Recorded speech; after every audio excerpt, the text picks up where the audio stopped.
এই দোকানটা কারা টাকা নেয় ভাই ওটা আমরা তো বলতে না, চাঁদা তো চলে না, দোকানদারি করে কেমনি রুট বলুক করে চাঁদাটা নেয় কি বলক হয়ে থাকে, মানুষজন চলাফেরা করতে পারে না, এদিকে জনগণের দুর্ভোগ হইতাছে, হাঁটা চলায় সব জায়গাতে দুর্ভোগ হইতাছে।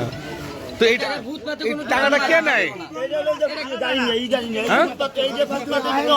দোকান বসে রাস্তাটা সমাজ নষ্ট করতে টাকাটা কে নেয়? কারা নেয়? এটাই তো ভিকটিম বাইর করতে হচ্ছে, কারণ আপনারা থাকেন, আপনার তো এই এলাকায় তো আপনারা জানেন না। সমস্যা নেই, অগরি জিগাইতে কারা নেই। আমার সোনার বাংলা